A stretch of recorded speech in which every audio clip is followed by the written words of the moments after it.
They say you never see the knife coming until it's already buried deep in your back.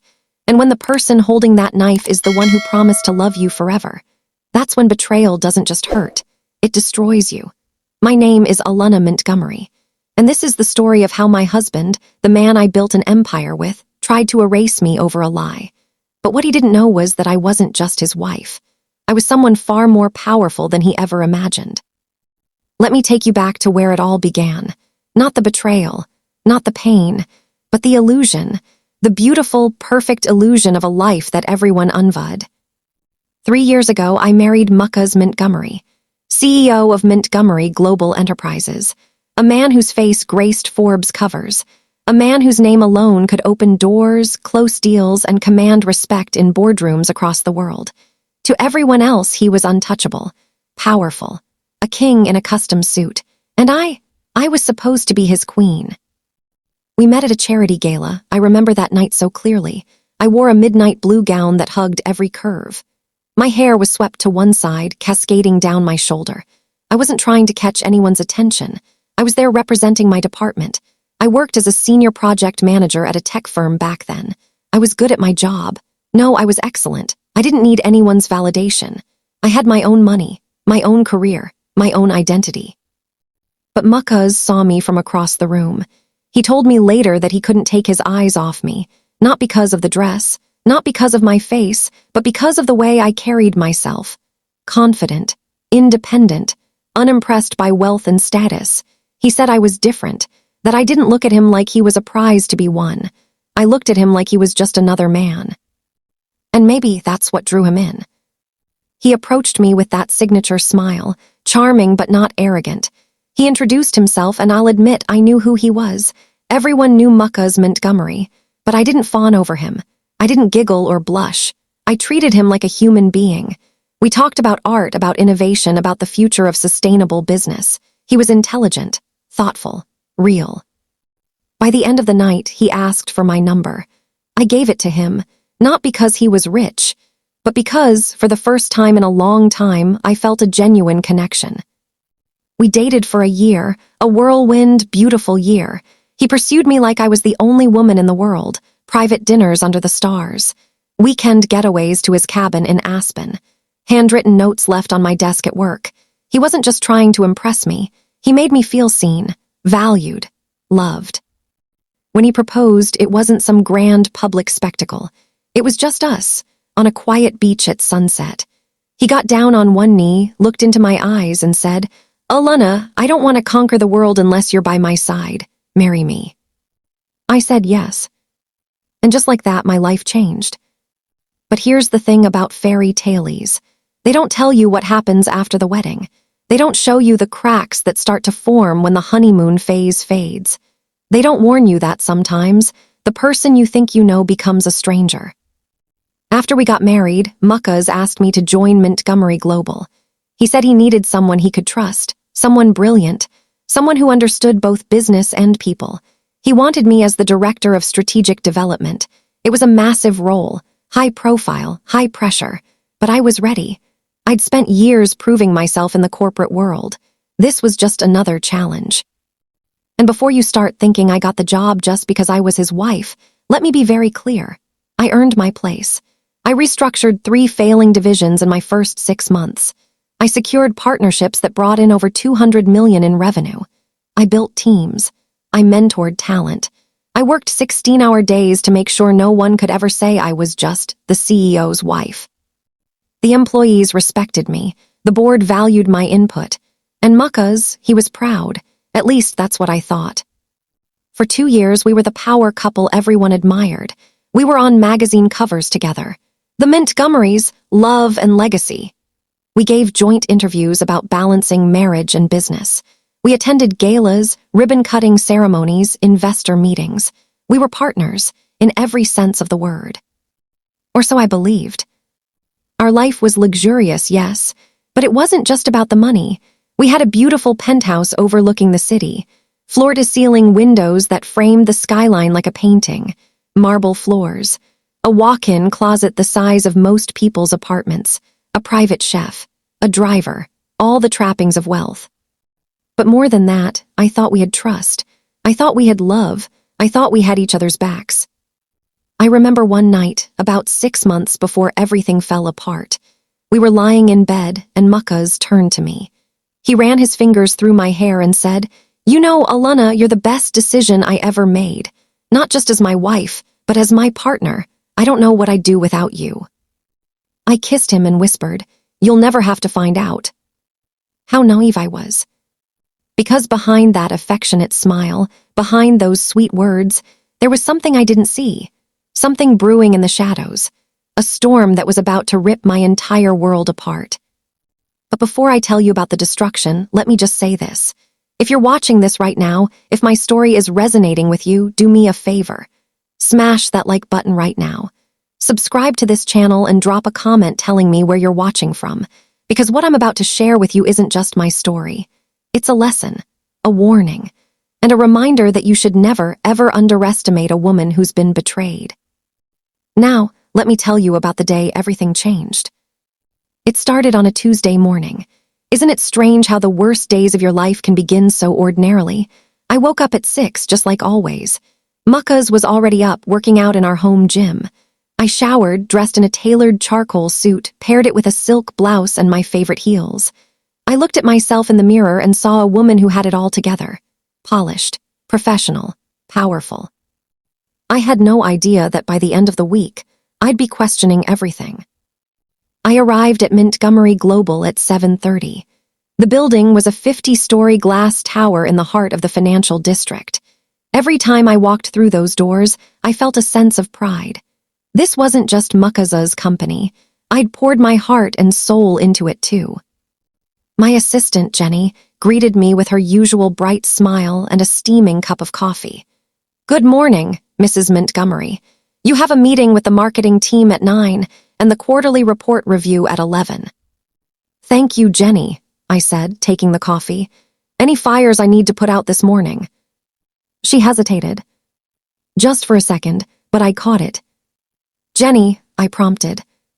"Oh, nothing major," she said quickly, too quickly. "Just some chatter, you know how people are." I should have pressed her. I should have asked what kind of chatter, but I was busy. I had a presentation to finalize, so I let it go. Big mistake. I spent the morning in back-to-back meetings. Everything seemed normal, professional. But looking back now, I can see the signs I missed. The way certain colleagues avoided eye contact. The hushed conversations that stopped when I entered a room. The strange tension in the air that I couldn't quite place. Around noon, I was walking through the executive floor when I passed 2 junior executives. They were standing by the water cooler, speaking in low voices. I wasn't trying to eavesdrop, but I heard one of them say, "Can't believe she'd do that to Mr. Montgomery. And with someone from the company, that's just..." The other one cut her off. "SHH, she's right there." They both turned, saw me, and their faces went pale. They stammered out awkward greetings and scattered like roaches when the light turns on. My stomach twisted. I stood there for a moment, frozen. Do that to Mr. Montgomery? With someone from the company? What were they talking about? I went back to my office and closed the door. My hands were shaking slightly as I set down my coffee. I took a deep breath. Maybe I misheard. Maybe they were talking about someone else. Some office gossip that had nothing to do with me. But deep down, I knew. I knew it was about me. I called Jenny into my office. She came in looking nervous, clutching her tablet like a shield. "Jenny, I need you to be honest with me," I said, keeping my voice calm. "What's going on? What are people saying?" Her eyes widened. "Mrs. Montgomery, I don't think." "Jenny, please." She bit her lip, then she sighed and sat down. "There's a rumor going around. Started yesterday, I think. People are saying that you're having an affair." The words hit me like a slap. "What?" "I know it's not true," Jenny said quickly. "I know you'd never do that, but people are talking. They're saying you've been seen with someone, having private meetings, leaving the office together, and that it's been going on for months." I felt like the floor had dropped out from under me. Who am I supposedly having an affair with? Jenny looked miserable. "David Chen, from the finance department." David Chen, I knew him. He was a talented analyst, young, ambitious. We'd worked together on a few projects. He reported to me on the latest merger analysis.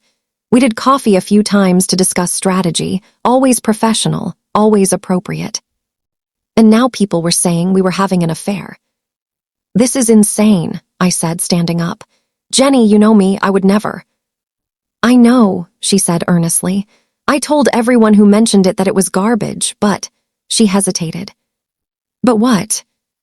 "There are photos, Mrs. Montgomery." My blood ran cold. Photos.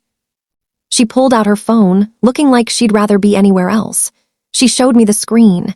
There were pictures of me and David. One showed us having coffee at a cafe near the office. Another showed us getting into the same elevator. A third showed us walking out of a restaurant together. They were all real, but they were completely innocent. The coffee meeting was a work discussion. The elevator was coincidence. The restaurant was a team dinner with 6 other people, but the photo was cropped to show just the 2 of us. "Someone doctored these," I said, my voice trembling with anger. "Or at least manipulated them. These were all work-related. There was nothing inappropriate." "I believe you," Jenny said, but people have already made up their minds," I finished bitterly. She nodded. I sat back down, my mind racing. Who would do this? Who would spread lies about me? And why? "Does Marcus know?" I asked quietly. Jenny's silence was answer enough. I grabbed my phone and called Marcus. It rang 4 times before going to voicemail. I called again. Voicemail. I sent a text. "We need to talk, now." No response. A sick feeling settled in my stomach. If Marcus had heard these rumors, why hadn't he come to me? Why hadn't he called me immediately? Why was he ignoring me? I tried to focus on work for the rest of the day, but it was impossible. Every time I walked through the office, I felt eyes on me, judging, whispering. I heard the gossip even when I couldn't make out the words. The tone said everything. By 5 o'clock, I couldn't take it anymore. I packed up my things and headed to Marcus's office. It was on the top floor, a massive corner office with a view that stretched for miles. His assistant, a stiff older woman named Margaret, looked at me with barely concealed disdain. "Is he in?" I asked. "Mr. Montgomery is in a meeting," she said coldly. "I'm his wife. I need to see him." He left strict instructions not to be disturbed. I stared at her. Margaret had never been warm, but this was different. This was hostile. "Tell him I'm here," I said firmly. She picked up the phone, spoke quietly, then hung up. "He'll see you when he's available." I waited 10 minutes, 20, 30. I sat in that reception area like a stranger, like some low-priority appointment. People walked by and stared. Some didn't even try to hide their smirks. Finally, the door to Marcus's office opened. A group of board members filed out. They glanced at me with expressions ranging from pity to disgust. And then Marcus appeared. My husband, the man I'd built a life with, the man who'd promised to stand by me through everything. He looked at me with cold, distant eyes. "Elena," he said flatly, "come in." I walked into his office, and he closed the door behind me. The air was thick with tension. He didn't hug me, didn't kiss me, didn't even offer me a seat. "Marcus, what's going on?" I asked, my voice shaking. "There are rumors, horrible, disgusting lies about me and David Chen. You can't possibly believe." "Are they lies?" he interrupted, his voice ice cold. I stared at him, stunned. "Of course they're lies, Marcus, I would never." "I've seen the photos, Elena." "Those photos are taken out of context. Everything in those pictures was work-related. You know me. You know I would never cheat on you." He turned away from me, staring out the window. His jaw was tight. His hands were clenched behind his back. "People are talking," he said quietly. "The board is concerned. Investors are asking questions. This is affecting the company's reputation." "So that's what you care about," I said, anger rising in my voice. "The company's reputation. What about me? What about us? What about the truth?" He turned back to me, and the look in his eyes was one I'd never seen before. It wasn't love. It wasn't even anger. It was cold calculation. Right now. The truth doesn't matter, he said. What matters is perception. And the perception is that my wife is having an affair with a subordinate. That's a liability. I felt like I'd been punched in the gut. A liability? Marcus, I'm your wife. You're also an employee of this company, he said. And until this situation is resolved, I have to treat you as such. What does that mean? I whispered, though I already knew. I could feel it coming. He walked to his desk and picked up a folder. He held it out to me. Effective immediately, you're being placed on administrative leave, pending an internal investigation. I didn't take the folder. I couldn't move. I couldn't breathe. You're suspending me, I said, my voice barely audible. It's protocol, he said, not meeting my eyes. Protocol, I repeated, my voice rising. I'm your wife, you know me, you know I didn't do anything wrong. The investigation will determine that, he said mechanically. Tears burned in my eyes, but I refused to let them fall. Not here, not in front of him. You don't even believe me, do you? I said, the realization hitting me like a freight train. You actually think I cheated on you? He said nothing, and that silence said everything. I snatched the folder from his hand. Fine, investigate. You won't find anything because there's nothing to find. I turned to leave, but his voice stopped me. Elena. I looked back at him, hopping for something. An apology, a moment of doubt, some small sign that the man I loved was still in there. But all he said was, I'll be staying at the downtown apartment for a while. I think we need some space. Space, he wanted space from me, his wife, because of a lie. I didn't respond. I just walked out of that office with my head held high, even though I was shattering inside. The elevator ride down from Marcus's office felt like a descent into hell. 50 floors of silence, except for the pounding of my heart and the rushing of blood in my ears. I stared at my reflection in the polished steel doors. I looked the same as I had that morning. Same suit, same hair, same face. But the woman staring back at me was different. She'd been accused, humiliated, suspended, betrayed by the one person who was supposed to protect her. When the doors opened to the lobby, I kept my head high. Every eye in that massive marble space turned to look at me. The whispers started immediately, spreading like wildfire. I could feel their judgment, their curiosity, their cruel satisfaction. The powerful Mrs. Montgomery, brought low by scandal. I walked out of that building with as much dignity as I could muster. But the moment I got into my car, the moment the tinted windows shielded me from the world, I broke. I sat in the parking garage and I cried. Deep, wrenching sobs that came from somewhere I didn't even know existed inside me. How had this happened? How had my perfect life crumbled so completely in less than 24 hours? My phone buzzed. A text from my mother-in-law, Vivian Montgomery. I'm very disappointed in you, Elena. I expected better. I stared at that message in disbelief. No question. No, is this true? No benefit of the doubt, just condemnation. From a woman I'd spent 3 years trying to please. A woman I'd hosted for holidays, whose charity events I'd organized, whose approval I'd sought like a fool. Another text came in. This one from my former college roommate, Sarah. Just saw the news about you online. Are you okay? Call me. News, online. With shaking hands, I opened my browser and searched my name. The results made me sick. Montgomery, global director, accused of workplace affair. CEO's wife at center of corporate scandal. Elena Montgomery, from power player to homewrecker. Homewrecker? I was married to Marcus. How could I be a homewrecker in my own marriage? I clicked on one of the articles. It was on a gossip website known for corporate drama. There were the same photos Jenny had shown me, but now they were everywhere. And the article was vicious. It painted me as a calculating woman who'd married Marcus for his money and power, then started an affair with a younger employee. It called me manipulative, ungrateful, a disgrace. And the comments, God, the comments. She had everything and still wasn't satisfied. Typical. Poor Marcus, he seems like such a good man. She's not even that pretty. I don't know what he saw in her. Gold digger got bored and moved on to the next target. I wanted to throw my phone out the window. I wanted to scream. But instead, I just sat there numb as my entire reputation was torn to shreds by strangers who didn't know me, who didn't know the truth. I drove home in a daze. Our penthouse felt empty and cold, even though it was filled with expensive furniture and art.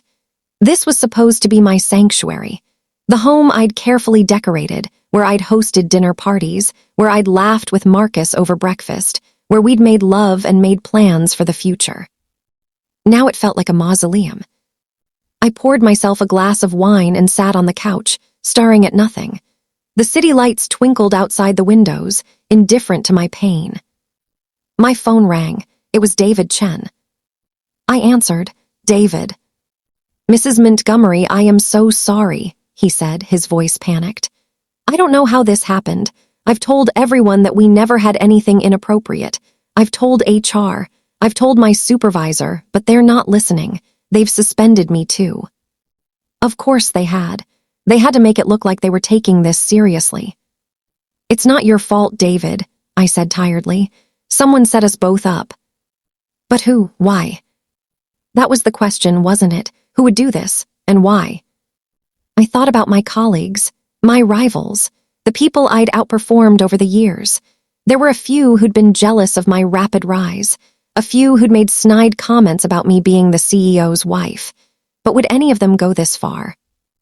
And then a thought occurred to me, a terrible, devastating thought. What if this wasn't about me at all? What if this was about Marcus? What if someone wanted to hurt him by destroying me? Or worse, what if Marcus himself was behind this? No, I couldn't think that. Marcus loved me, he wouldn't. He couldn't. But the doubt was there now, a seed planted in my mind, growing roots. I told David I'd call him later and hung up. Then I did something I'd never done before. I went into Marcus's home office. He had a laptop there that he sometimes used for work. I knew his password. We'd never had secrets, or so I thought. I opened the laptop and went through his emails. I felt dirty doing it, like I was betraying his trust. But he'd already betrayed mine, hadn't he? By not believing me, by suspending me, by choosing his company over his wife. At first, I didn't find anything unusual. Work emails, schedules, reports. But then I found a folder labeled Personal Private. I hesitated, then I clicked it. Inside were emails between Marcus and someone named Richard Stanton. I knew Richard. He was a member of the board, an older man, ruthlessly ambitious, who'd been with Montgomery Global since before Marcus took over as CEO. The first few emails were normal, business discussion, strategy, but then I found one from 2 weeks ago. From Richard, "The situation with Alina is becoming a problem. She has too much influence. The board is concerned about the concentration of power in your immediate family. We need to address this before the merger." The merger? Montgomery Global was in talks to merge with another major corporation. It would be the deal of the decade, worth billions. Marcus's response, "I understand your concerns. I'll handle it." I stared at that email. "I'll handle it." Another email from a week ago. From Richard, "I've arranged for the photos to be distributed discreetly. By Tuesday, the rumor mill should be running. You'll have justifiable cause to remove her from the board track." Board track. I'd been shortlisted to join the board of directors. It would have made me one of the youngest female board members in the industry. Marcus had been the one to recommend me. Or had he? Marcus's response to Richard's email was short. "Understood. Keep me updated." I read it again, and again, and again. The photos, the rumors. This wasn't some random office gossip. This was a coordinated attack, orchestrated by a board member. With Makaza's knowledge. My husband had set me up. The room spun. I gripped the desk to steady myself. No, this couldn't be real. There had to be another explanation. I kept reading, email after email. The plan laid out in black and white. They'd identified David Chun as the perfect target because we'd worked together frequently. They'd had someone follow us, photograph us, and then leak the images to key gossip sources within the company. They'd timed it perfectly to coincide with the board's vote on my appointment. and Muckas had approved it all. There was one more email, from yesterday, after the rumors had already spread. From Muckas to Richard. It's done. She'll be removed from the company within the week. The board seat will go to your candidate, and the merger will proceed without complications. Richard's response, excellent, I knew you'd make the right choice. Business over sentiment. That's what separates the successful from the failures. Muckas's final response, always. I closed the laptop. My hands were steady now. The crying was over. The shock was fading. In its place was something else. Something cold and clear and sharp as a blade. Ray.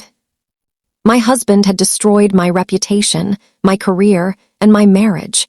Not because I'd done anything wrong, but because I was an inconvenience to his business deal. I'd loved him. I'd supported him. I'd worked myself to exhaustion to build his company, and this was how he repaid me. I stood up and walked to the bedroom. I pulled out a suitcase and started packing. Not everything, just enough. As I packed, my phone rang. I glanced at the screen. Unknown number. I almost didn't answer, but something made me pick up. Alana Montgomery, a woman's voice, crisp, professional, unfamiliar. Yes, I said warily. My name is Catherine Westbrook. I represent the Sunkla family. I've been instructed to contact you on a matter of urgent importance regarding your late grandmother, Elizabeth Sunkla. I froze. My grandmother. I barely remembered my grandmother. She'd been estranged from my mother for reasons I'd never fully understood. She'd passed away when I was in college. I'd gone to the funeral, but it had been brief and formal. I'd inherited nothing, or so I'd thought. Yes, Catherine continued. There are certain assets and information that were held in trust until specific conditions were met. Those conditions have now been satisfied. I need to meet with you in person, tomorrow morning if possible. What kind of assets? I asked, confused. I'd prefer to discuss this face-to-face. Can you meet me at the Sunkla estate, 10 a.m.? The Sunkla estate. I didn't even know there was a Sunkla estate. I suppose so, I said. Excellent. A car will pick you up at 9:30. Please come alone. She hung up before I could ask any more questions. I stood there, phone in hand, my mind racing. In the span of one day, I'd been betrayed by my husband, suspended from my job, destroyed in the media, and now contacted about some mysterious inheritance from a grandmother I barely knew. What else could possibly happen? I finished packing and lay down on the bed, still fully clothed. I didn't sleep. I just stared at the ceiling, replaying everything in my mind. Muckas thought he'd won. He thought he'd removed me quietly, efficiently, with minimal damage to himself. He thought I'd slink away quietly, maybe file for a discreet divorce, disappear from his perfect life. He thought I was weak. He was about to learn just how wrong he was. Because if there's one thing you should never do, it's betray a woman who has nothing left to lose. Tomorrow, everything would change. Tomorrow, the real Alana Montgomery would emerge. And God help anyone who stood in my way. I didn't sleep that night. How could I? Every time I closed my eyes, I saw those emails. Muckasa's words burned into my brain. Business over sentiment. That's all I was to him. A sentiment. Something to be managed and disposed of when convenient. The sun rose over the city, painting the sky in shades of pink and gold. It was beautiful, mocking. The world kept turning like nothing had happened, like my life hadn't just been ripped apart. I dragged myself out of bed and into the shower. The hot water did nothing to wash away the numbness. I dressed simply, jeans, a cashmere sweater, minimal makeup. I didn't know what this meeting with Catherine Westbrook was about, but I wasn't going to show up looking defeated. Even if that's exactly how I felt. At 8 a.m., my phone started buzzing. Not with support, not with people asking if I was okay, but with something worse. The first call was from my best friend, Amanda. We'd known each other since high school. She'd been my maid of honor at the wedding. Alana, she said when I answered. Her voice was cold, distant. I'm calling because I think you deserve to hear this from me directly. After what you did, I can't continue our friendship.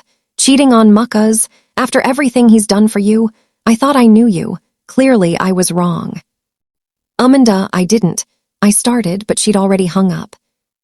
I stared at the phone in disbelief. Amanda didn't even let me explain, didn't ask for my side of the story, just convicted me based on gossip and lies. Then came a text from my brother, James. Mom's upset. She saw the news. She's asking me what kind of person you've become. I don't know what to tell her, Alana. This is really disappointing. My own brother, my own family, turning on me without question. I tried calling my mother. She answered on the 5th ring. Mom, please, you have to listen to me. None of this is true. I never. Alana, stop. My mother's voice was sharp, pained. I raised you better than this, to throw away a good marriage, a good man for some fling. I'm ashamed. Mom, please, I'm telling you the truth. Muckas set me up. He wanted me out of the company and... Oh, so now you're blaming Muckas, the man who gave you everything. Alana, I don't even recognize you anymore. The line went dead. I sat on the edge of the couch, phone clutched in my trembling hand. My mother, the woman who'd raised me, who'd taught me about integrity and honesty, thought I was a liar and a cheater.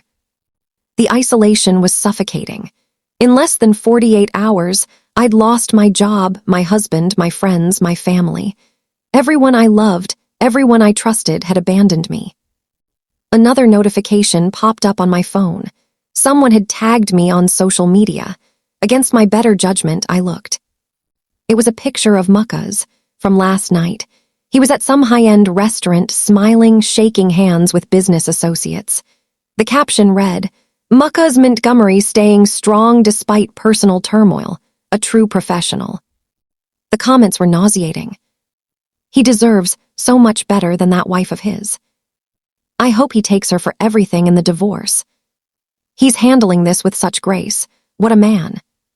He was the victim, the noble husband betrayed by his ungrateful wife, and I was the villain, the scarlet woman, the cautionary tale.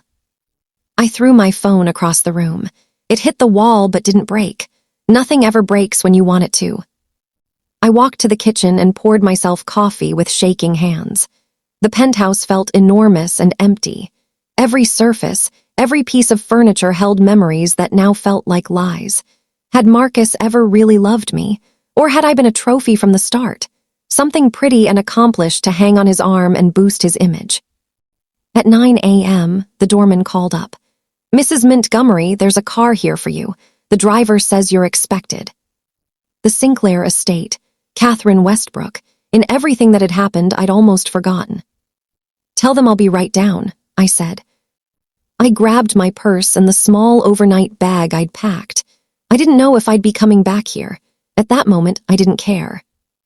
As I waited for the elevator, the door to the penthouse next to ours opened.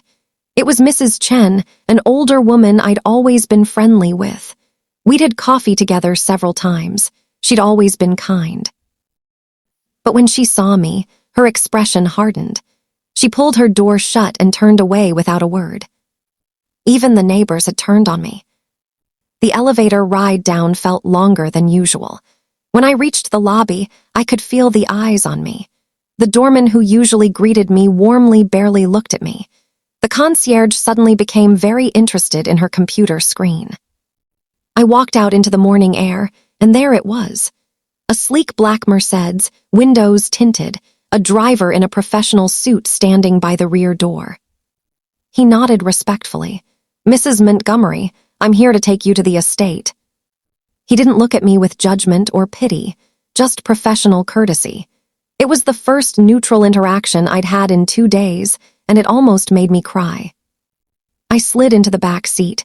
The interior was immaculate. Leather seats, bottled water waiting for me, classical music playing softly. As we pulled away from the building, I looked back at the high-rise that had been my home. I'd walked into that building 3 years ago as Marcus's new wife, full of hope and dreams. Now I was leaving it as an outcast. The drive took about 45 minutes. We left the city behind, heading into the countryside. The landscape changed from urban sprawl to rolling hills and expensive estates hidden behind stone walls and iron gates. I'd grown up middle class, comfortable but nothing extravagant. My parents were both teachers. We had a nice house in the suburbs, family vacations to the beach, a solid, normal life. I'd worked my way through college on scholarships and part-time jobs. I'd built my career through hard work and talent. I'd never known anything about my mother's side of the family. She'd left home young, cut ties with her parents, and never looked back. She'd never explained why. Whenever I asked about my grandmother, she'd just say, "That part of my life is over, Alina. We don't need them." I'd met my grandmother exactly 3 times. Once when I was 5, at some formal function I barely remembered. Once when I was 16, briefly at a restaurant where she'd looked at me with sharp, assessing eyes and said, "You have the Sinclair strength. Good." And once at her funeral, where I'd stood at the back of a cathedral filled with people I didn't know, watching them mourn a woman who was a stranger to me. Now, apparently, that stranger had left me something. The car turned off the main road onto a private drive. We passed through massive iron gates that opened automatically. The driveway was lined with ancient oak trees, their branches creating a canopy overhead. And then I saw it. The Sinclair estate. It wasn't a house. It was a manor. 3 stories of classic architecture, all stone and mullioned windows and ivy climbing the walls. The grounds stretched as far as I could see, perfectly manicured lawns and gardens, a fountain in the circular drive. This was where my grandmother had lived. The driver opened my door and I stepped out, feeling completely out of place. A woman was waiting at the top of the stone steps. She was in her 50s, impeccably dressed in a tailored suit, her silver hair styled perfectly. She had the bearing of someone who commanded respect without asking for it. "Alina," she said, walking down to meet me. Her voice was the same one from the phone. "I'm Catherine Westbrook. Thank you for coming." She extended her hand. Her grip was firm, confident. "I'm sorry for the mysterious summons," she continued. "But this matter is sensitive. Please come inside." I followed her through the massive front doors into an entry hall that belonged in a museum. Marble floors, a sweeping staircase, oil paintings that looked like they were worth more than most people's houses, crystal chandeliers, antique furniture. "This was my grandmother's house," I asked, my voice echoing in the vast space. "Your grandmother's family estate," Catherine corrected. "The Sinclairs have owned this property for over 100 years. She led me down a hallway into a library, floor-to-ceiling bookshelves, a fireplace you could stand in, leather chairs, a massive mahogany desk. Catherine gestured to one of the chairs. "Please sit." I sat, feeling numb. None of this felt real. Catherine sat across from me, a leather folder in her hands. "I know you must have questions, and I promise I'll answer them all. But first, I need to tell you about your grandmother, Elizabeth Sinclair." She opened the folder and pulled out a photograph. It showed a woman in her 30s, beautiful and regal, standing in front of what looked like a corporate building. "Your grandmother wasn't just a wealthy woman, Alina. She was a titan of industry. She built Sinclair Industries from the ground up. At its peak, it was worth over $15 billion. She was one of the most powerful businesswomen in the world." I stared at the photo. This was my grandmother. She had one daughter, your mother, Caroline. Elizabeth groomed her to take over the business. But Caroline had other ideas. She wanted a different life, a normal life. They had a falling out when Caroline was 23. Your mother walked away from everything. The money, the business, the Sinclair name. She changed her last name, moved across the country, and built a new life. That explained so much. My mother's determination to live simply, her insistence that we make our own way in the world, her refusal to ever discuss her past. "Elizabeth was heartbroken," Catherine continued. "But she was also proud. She respected Caroline's choice even if she didn't agree with it. She let her go, but she never stopped loving her or watching over her." Catherine pulled out another document. "When you were born, Elizabeth set up a trust, a substantial trust, but with conditions. She wanted to make sure that if you ever needed the Sinclair resources, they'd be available, but only if you proved you had the Sinclair strength, the ability to stand on your own, to build something yourself before inheriting what she built." My mouth was dry. What kind of trust? Catherine looked me in the eye. Upon your 30th birthday, which was 6 months ago, you became eligible to claim your inheritance. But the final condition was this. You had to face a true test of character. A moment where you lost everything and had to decide who you really are. I felt cold. She predicted this. Not specifically, but Elizabeth knew that powerful people face powerful enemies. She wanted to make sure that when you claimed your inheritance, you were ready for it, that you understood what real power costs, what betrayal feels like, and what it takes to rise from the ashes. Catherine slid a document across to me. I've been watching you, Alina, monitoring your life as per Elizabeth's instructions, your education, your career, your marriage, and now your betrayal. You've met all the conditions. I looked down at the document. It was a trust agreement. My eyes scanned the text, barely comprehending, and then I saw the number. $8 billion. I looked up at Catherine, unable to speak. The trust includes liquid assets, real estate holdings, stock portfolios, and controlling interest in several major corporations, Catherine explained calmly. Additionally, there are resources, a legal team, a private security firm, a network of business contacts and allies across the globe. All of it is yours, Alina, as of today. $8 billion. I was a billionaire, had been for 6 months without knowing it. There's more, Catherine said. She pulled out another folder. I took the liberty of doing some research into your current situation. Marcus Montgomery, Richard Stanton, the manufactured affair, the suspension, the media campaign to destroy your reputation. She laid out photographs, documents, emails, far more than what I'd found on Marcus's laptop. They underestimated you, Catherine said with a small smile. They thought you were just the pretty wife who got lucky. They have no idea who you really are, what you come from, what you're capable of. I looked at all the evidence, the conspiracy laid out in black and white, and something shifted inside me. The grief, the pain, the sense of helplessness. It was still there, but it was being joined by something else. Purpose. Why are you showing me this? I asked quietly. Catherine leaned forward. Because your grandmother left you one final message. She made me memorize it to deliver to you at this exact moment. She took a breath, and when she spoke, I could almost hear my grandmother's voice through hers. You are a Sinclair, and Sinclairs do not beg for mercy. We do not accept defeat. When the world tries to break us, we break it back. Take what is yours, Alina, and show them what happens when they betray a queen. Tears ran down my face, but they weren't tears of sadness anymore. They were tears of awakening. I looked up at Catherine. What do I do next? She smiled, a sharp, dangerous smile. Whatever you want, you have the resources, you have the power, you have the truth on your side. The question is, what kind of justice do you want? I stood up, walked to the window, and looked out over the estate. My estate, my legacy. Marcus thought he'd destroyed me. He thought I'd crawl away and disappear. He was wrong. I want them to lose everything, I said, my voice steady and cold.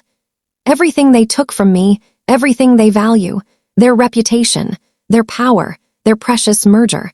I want them to know exactly what it feels like to be betrayed by someone they trusted, and I want the whole world to watch. Catherine stood beside me. Then let's begin. Catherine made a phone call, just one. She spoke quietly, giving instructions I couldn't quite hear. When she hung up, she turned to me with that same composed expression. There are some people you need to meet, she said. Your team. They've been on retainer waiting for this day, waiting for you. My team, I repeated, still trying to process everything. Your grandmother didn't just leave you money, Alina. She left you an empire. And every empire needs people who know how to run it. Come with me. She led me deeper into the estate, through hallways lined with art and history. We ended up in what looked like a modern conference room, completely at odds with the classical architecture of the rest of the house. Glass walls, state-of-the-art technology, a long table surrounded by leather chairs. And sitting at that table were 5 people. Catherine made the introductions. Alina, this is Marcus Chen. A man in his 40s stood up. sharp suit, sharper eyes. Not to be confused with David Chen from your office, Catherine added with a slight smirk. Marcus Chen is one of the top corporate attorneys in the country. He specializes in hostile takeovers and corporate warfare. He's never lost a case. Marcus Chen shook my hand. Mrs. Montgomery, or would you prefer Miss Sinclair now? I hesitated. Then I said, Elena is fine. He nodded approvingly.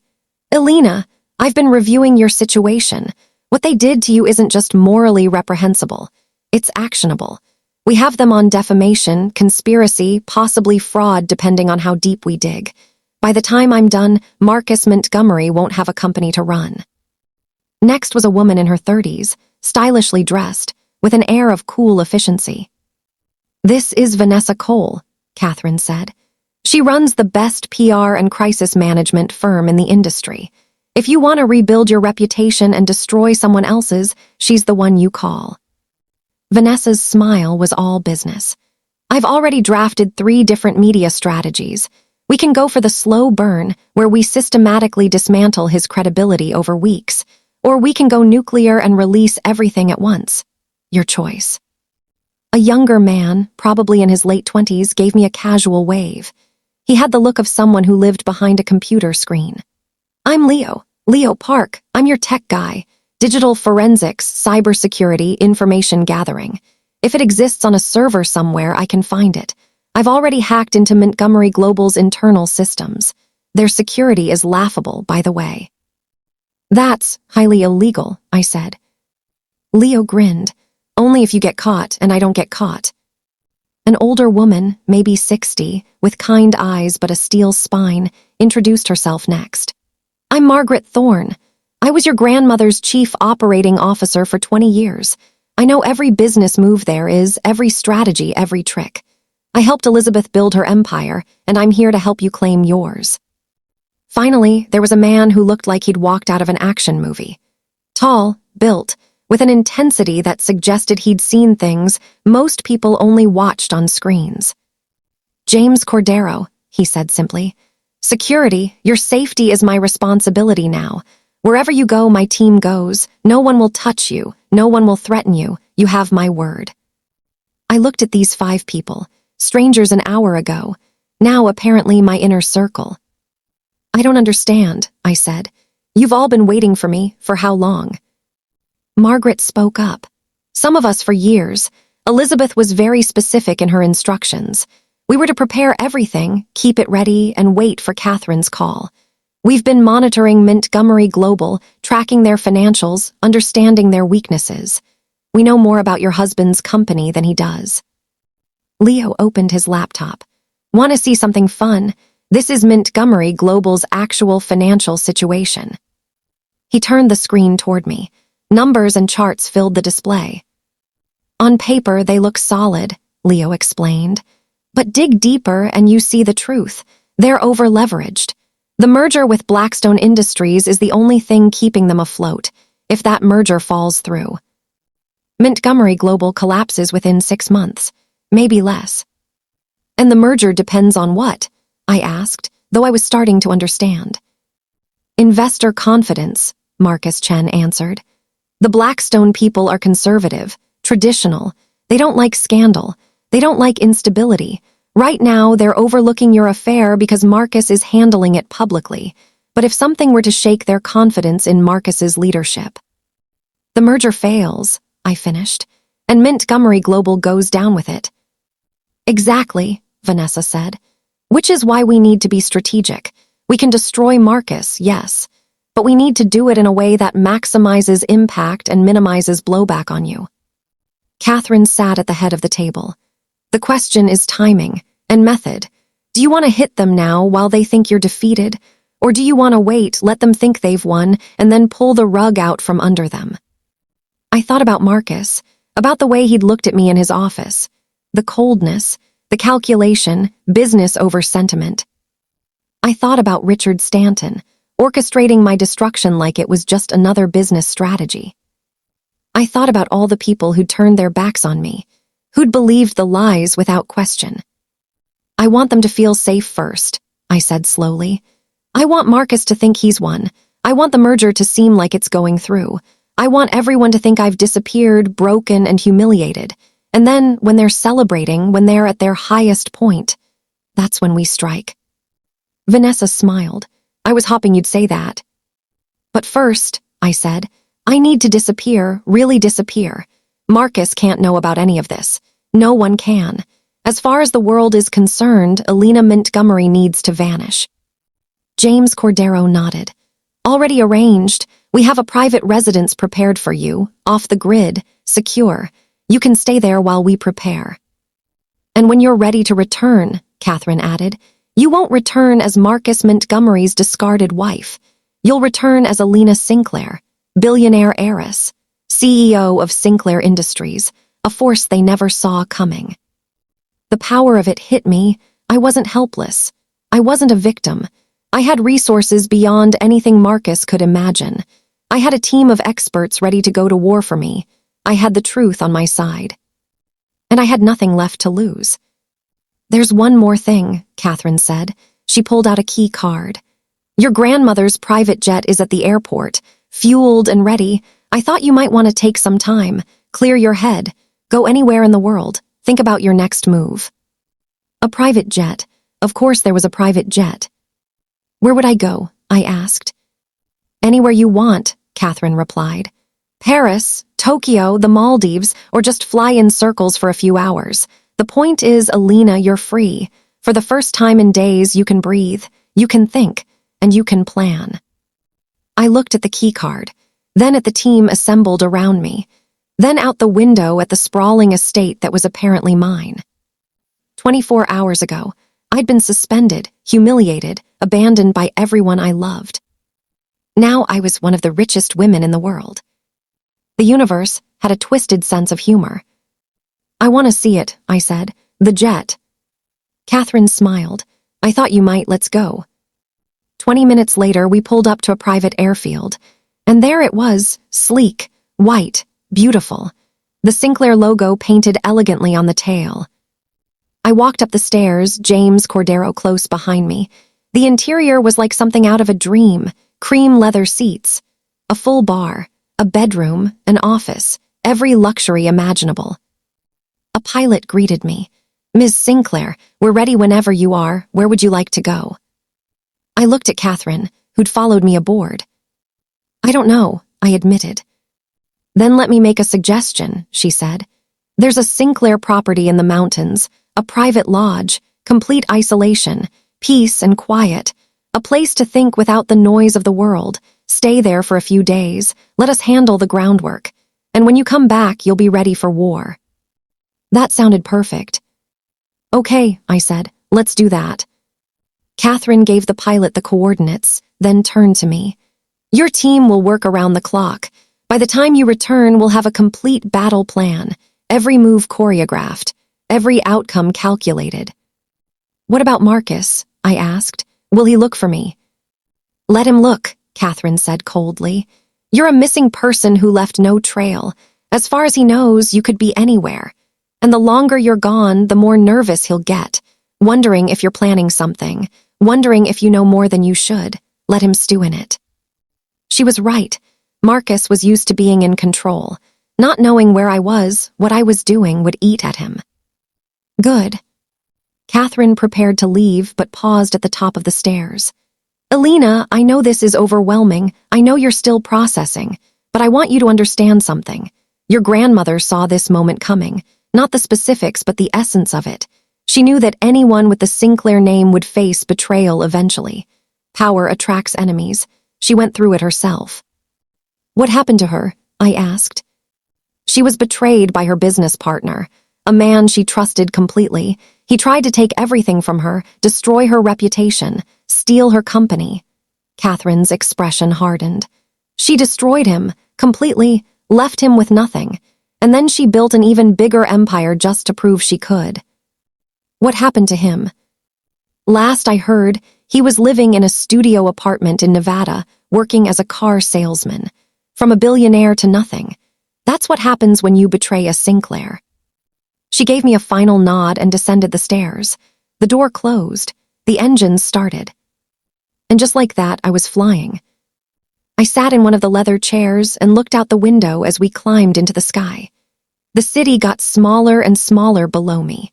Somewhere down there was Marcus, probably in his office, congratulating himself on how cleanly he'd removed me from his life. He had no idea what was coming. I pulled out my phone. There were dozens of missed calls and messages, more hateful comments, more people writing me off. I turned off the phone and tucked it away. Elena Montgomery was gone. Elena Sinclair was just being born. And she was going to burn their world to the ground. The Sinclair Lodge was carved into the side of a mountain, surrounded by pine forests and absolute silence. No neighbors, no reporters, no judgment, just me, the staff who kept a respectful distance, and my thoughts. I spent the first day doing nothing, absolutely nothing. I sat on the balcony wrapped in a cashmere blanket, staring at the mountains, letting my mind empty. I'd been running on adrenaline and pain for so long that I'd forgotten what stillness felt like. The second day, I cried, really cried. Not the panicked, desperate tears from before. These were different. Tears of grief for the life I'd thought I had, for the man I'd thought I married, for the innocence of believing that love and loyalty mattered more than money and power. I mourned the death of Elena Montgomery, the woman who'd tried so hard to be perfect, to be enough, to prove her worth. She was gone now, and honestly, good riddance. By the third day, something had shifted. I woke up angry, not the hot, chaotic anger of betrayal. This was cold, focused, surgical. I wanted revenge, and I was going to get it. I called Catherine. "I'm ready," I said. "Tell me everything." She video-conferenced and the entire team. They'd been busy. Leo went first, his face filling the screen, excitement in his eyes. "Okay, so I've been digging into everything. And I mean everything. Marcus's emails, phone records, bank accounts, Richard Stanton's communications, the whole board's digital footprint." "And," I prompted. "And they're dirtier than a truck stop bathroom," Leo said gleefully. "Richard Stanton has been embezzling funds from Montgomery Global for 2 years. Small amounts, routed through shell companies, but it adds up to about $30 million. My eyebrows shot up. $30 million. Yep, and Marcus doesn't know. Or if he does, he's complicit. Either way, it's bad for him. What else? The merger with Blackstone Industries. It's based on falsified projections. Montgomery Global inflated their quarterly earnings by 14%. They counted revenue from contracts that haven't closed yet, classified expenses as investments, basically cooked the books to look more profitable than they are. Marcus Chen, the attorney, jumped in. "That's securities fraud. If it comes to light, Marcus personally could face criminal charges. The company would be investigated by the SEC. The merger would immediately collapse." "But we don't want to go that route just yet," Vanessa added. "Criminal charges mean government investigations, which can take years. We want faster, more targeted damage." "So what's the plan?" I asked. Vanessa pulled up a presentation. "We hit them on 3 fronts. First, we destroy the personal narrative. Right now, Marcus is the sympathetic victim of a cheating wife. We flip that script. We leak evidence that you were set up. We show the manipulated photos, the timeline, the conspiracy. We make Marcus look like a cruel, calculating manipulator who destroyed his innocent wife for a business deal. Second, Marcus Chen continued, we go after Richard Stanton. We expose his embezzlement, but we do it carefully. We make it look like Marcus knew and covered it up. That way, Marcus loses his board support and faces potential legal consequences. Third, Margaret Thorne said, her voice calm and measured, we sabotage the merger. Blackstone Industries is run by old-school businessmen. They value integrity and stability above all else. If they think Montgomery Global is riddled with scandal and fraud, they'll walk away. And we have contacts inside Blackstone, people who can be influenced with the right information. How long will this take? I asked. If we move fast, 2 weeks, Vanessa said.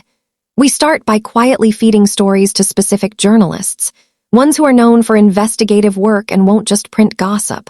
We give them breadcrumbs that lead them to the real story. By the time they publish, it looks like independent journalism, not a revenge campaign.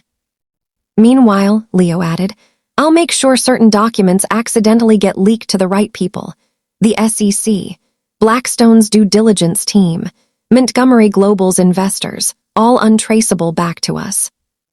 And while the business side is imploding, James Cordero said, speaking for the first time, we make sure you're safe. Marcus might lash out when he realizes what's happening.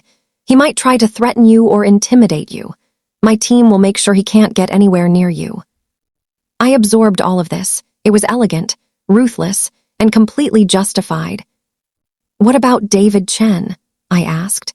The analyst they threw under the bus with me. He doesn't deserve to be collateral damage. Already handled, Marcus Chen said. We've prepared a legal package for him. Evidence of the conspiracy, a case for wrongful termination, and a settlement offer from an anonymous benefactor that will set him up for life. He'll be fine. And my reputation? I asked. Even if we prove I was set up, I'll still be known as the woman who was involved in this mess. Vanessa smiled. That's the beautiful part. You're not going to be known as Marcus Montgomery's wife anymore. You're going to be known as Alina Sinclair, billionaire heiress, businesswoman, philanthropist. We're going to rebuild your public image from the ground up. By the time we're done, people won't remember the scandal. They'll only remember that you rose above it. We're also preparing to announce your position as CEO of Sinclair Industries, Margaret added. Your grandmother's company has been in a holding pattern since her death, managed by a board of trustees. But with you at the helm, we can reactivate it. Start making moves, acquiring companies, making headlines, showing the world exactly who you are. I leaned back, processing everything. This wasn't just revenge, this was resurrection. When do we start? I asked. The groundwork is already in motion, Catherine said. The real question is, when do you want to make your public return? We can keep you hidden while everything unfolds. Let the team handle it all behind the scenes. Or you can step into the light and face it head on. I thought about that. Part of me wanted to hide, to let others fight my battles while I recovered in safety. But that wasn't who I was, and it definitely wasn't who Elizabeth Sinclair had been. I want to be there, I said firmly. I want to see Marcus's face when his world crumbles. I want him to know that I'm the one who did this, that the wife he threw away is the one who destroyed him. Catherine's smile was fierce with approval. Then we do this properly. We stage your return perfectly. Maximum impact. How? I asked. Vanessa's eyes gleamed. There's a major investor gala in 10 days. All the big players will be there. Marcus will be there, schmoozing with Blackstone executives trying to finalize the merger. It's the perfect stage. You show up, Marcus Chen said, not as Marcus Montgomery's disgraced ex-wife, but as Alina Sinclair. We'll have already started leaking the conspiracy evidence. People will be buzzing with questions. And then you walk in, powerful and untouchable, and confirm everything without saying a word. We'll dress you like the billionaire you are, Vanessa added. Designer gown, Sinclair jewelry from your grandmother's collection. You'll arrive in a car that costs more than most people's houses. You'll walk in with your head high, and every person in that room will know they underestimated you. The image of it sent a thrill through me. Marcus, in his tuxedo, confident and smug, seeing me walk in, realizing that I wasn't broken, realizing that something had changed, realizing too late that he'd made a terrible mistake. I love it, I said, but 10 days isn't much time. It's enough, Catherine assured me. We have the best of the best on your team. We'll have everything ready. Then let's do it, I said. Let's take them down. The team scattered to their tasks, leaving me alone with Catherine. How do you feel? She asked. Powerful, I admitted, and terrified and angry and alive. For the first time in years, I feel completely alive. Catherine nodded. Your grandmother said something to me once. She said, Catherine, people will try to break you your entire life. Let them try, because every time they fail, you become stronger, and eventually you become unbreakable. You're becoming unbreakable, Alina. I hope so, I said quietly. I know so, Catherine replied. Now, let's talk about your wardrobe for the gala. We need to make a statement. The next week was a blur. I was flown back to the estate, where a team of stylists, consultants, and coaches descended on me. They taught me how to carry myself as Alina Sinclair, not Alina Montgomery. How to command a room, how to speak with authority, how to look at someone and make them feel small without saying a word. I was fitted for gowns, shown jewelry that belonged in museums, taught the history of Sinclair Industries so I could speak about it fluently. Meanwhile, Vanessa's media campaign was working perfectly. Articles started appearing. Questions surround Montgomery affair scandal. Experts doubt photo evidence against Alina Montgomery. Timeline inconsistencies raise red flags in corporate scandal. The narrative was shifting. People were starting to question the story they'd been fed. Leo kept feeding information to investigators. Tips about Richard Stanton's finances. Anonymous packages sent to the SEC. Emails to Blackstone's executives pointing out inconsistencies in Montgomery Global's earnings reports. Marcus Chen prepared legal documents. A divorce filing that would be delivered at exactly the right moment. Lawsuits against the media outlets that had defamed me. A formal complaint to Montgomery Global's board about Marcus's conduct. Everything was falling into place. And me, I was transforming. I looked at myself in the mirror the day before the gala. The woman staring back wasn't the same person who'd been suspended a month ago. She was harder, sharper, more dangerous. She was a Sinclair. "Ready?" Catherine asked, appearing behind me. "Yes," I said, and I meant it. "Tomorrow we change everything," she said. "Tomorrow," I agreed. "They learn what happens when you betray a queen." The next evening, I stood in front of the mirror again. This time, I was dressed for war. The gown was a deep emerald green, the color of money and envy. It fit like it had been painted on, elegant and devastating. The neckline was just low enough to be daring without being inappropriate. The fabric shimmered with every movement. Around my neck was a diamond necklace from my grandmother's collection. 50 carats, the jeweler had told me. Each stone flawless, worth more than most people would earn in several lifetimes. My hair was swept up in an elegant updo. My makeup was flawless but understated. I looked like old money, like power, like someone who could buy and sell companies before breakfast. I looked like a Sinclair. James Cordero and his team were waiting downstairs. 2 security guards, ex-military, who would accompany me everywhere. A driver in a Rolls-Royce that had been custom-made for my grandmother. Catherine handed me a small clutch. Inside was my phone, a lipstick, and a small device. "What's this?" I asked, holding up the device. "Recording equipment," she said with a smile. "If Marcus tries to talk to you privately, we want everything documented. Just press this button." I nodded and tucked it back in the clutch. "Alina," Catherine said, and her voice was softer than usual. "Your grandmother would be so proud of you." Tears threatened, but I blinked them back. I wish I'd known her better. "You're about to become her," Catherine said. "That's better than knowing her. You're living her legacy." I took a deep breath. Let's go make her proud. The drive to the gala took 30 minutes. With every mile, my heart beat faster, not from fear, from anticipation. We pulled up to the hotel where the gala was being held. The red carpet was lined with photographers and reporters. This was a major event. Politicians, CEOs, celebrities, all gathered to celebrate wealth and influence. And I was about to crash it. The car stopped. James opened my door and offered his hand. I stepped out, and the cameras went insane. "Who is that?" "I don't recognize her." "Miss Sinclair, Alina Sinclair, over here." Vanessa had done her job. The press knew who I was, or at least they knew the name. I paused, letting them get their photos. I didn't smile. I didn't pose. I just stood there, regal and untouchable, and let them capture the moment. Then I walked up the red carpet, James on one side, another guard on the other, and disappeared into the hotel. Inside, the ballroom was spectacular. Crystal chandeliers, a live orchestra, Hundreds of people in designer clothes, drinking champagne and making deals.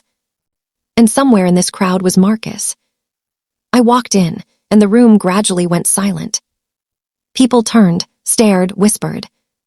I didn't acknowledge them. I walked to the bar, ordered champagne, and waited. It didn't take long. Elena. I turned, and there he was.